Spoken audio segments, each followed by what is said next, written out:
Magkano na nga ba ang latest YouTube estimated sahod ni Andrew Solas ngayong 2025?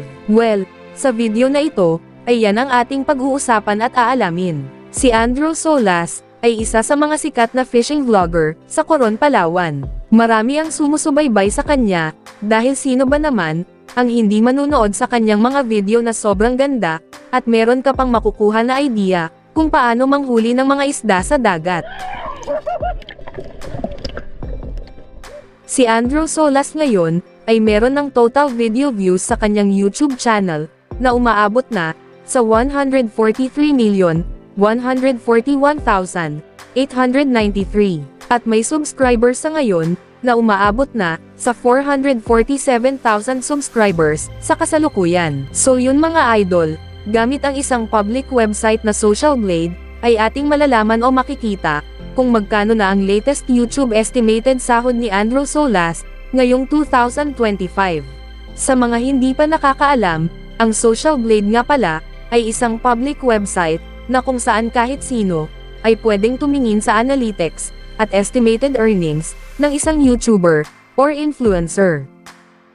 So yun mga idol, nandito na tayo sa Social Blade, at ito ang Social Blade channel ni Andrew Solas. Dito sa kanyang uploads ay nasa 370 na. Subscribers naman ay nasa 447,000 na. Video views naman ay nasa 143,191,893. Country ay Philippines. Channel type ay People. At user created noong June 4, 2020.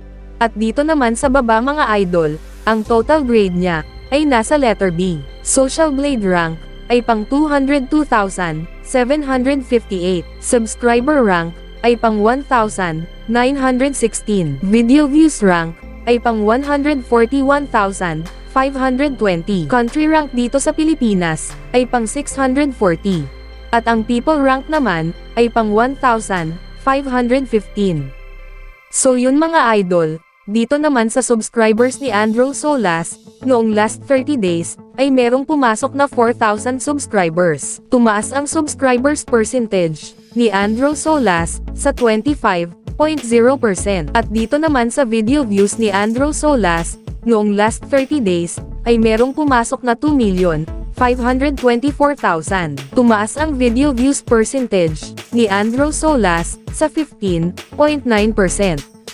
So yun mga idol, dito naman tayo sa YouTube stats summary ni Andrew Solas noong January 29, 2025 hanggang February 11, 2025. Makikita natin dito ang pumasok na subscribers, pumasok na video views, at ang estimated earnings sa bawat araw.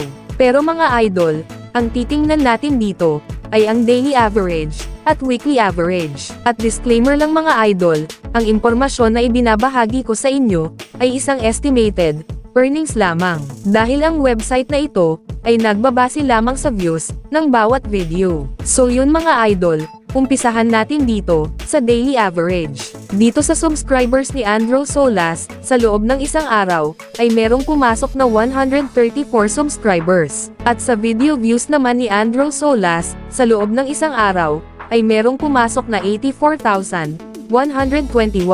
At dito naman, sa estimated earnings ni Andrew Solas, sa loob ng isang araw, simula dito sa lowest ay merong pumasok na $21 hanggang sa highest na umabot ng $336.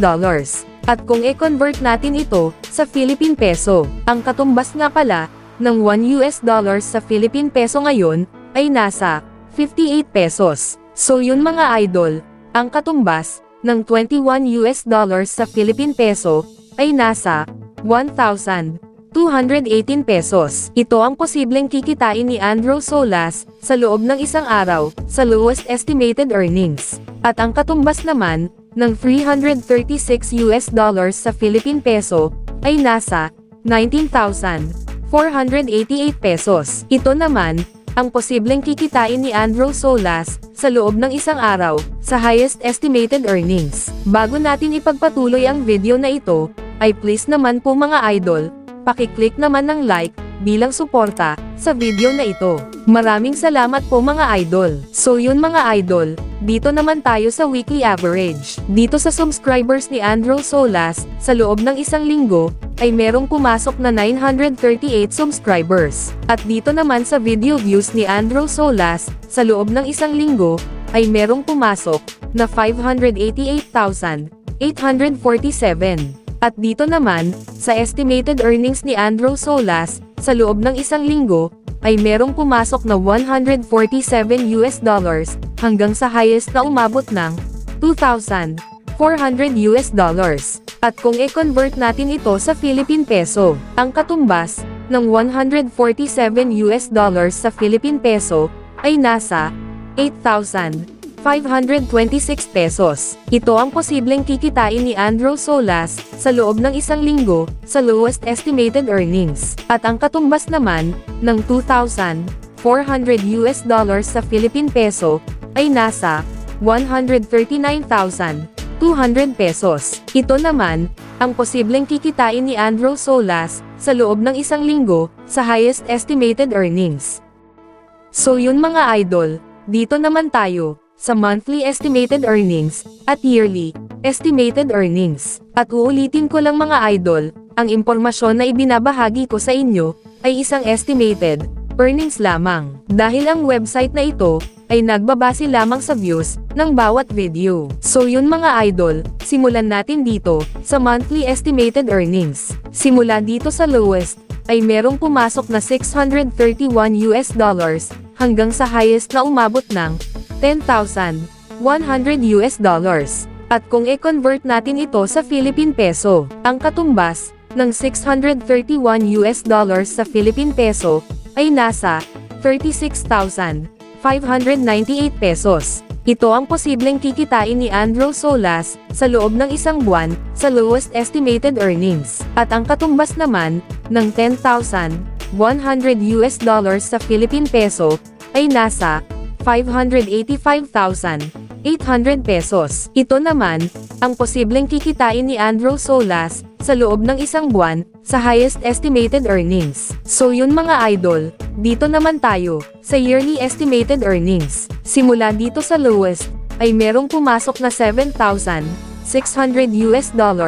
hanggang sa highest na umabot ng $121,100. At kung i-convert natin ito sa Philippine Peso, ang katumbas ng $7,600 sa Philippine Peso ay nasa 440,800 pesos. Ito ang posibleng total na kinita ni Andrew Solas sa loob ng isang taon sa lowest estimated earnings. At ang katumbas naman ng $121,100 sa Philippine Peso ay nasa 7,023,800 pesos. Ito naman, ang posibleng total na kinita ni Andrew Solas sa loob ng isang taon sa highest estimated earnings.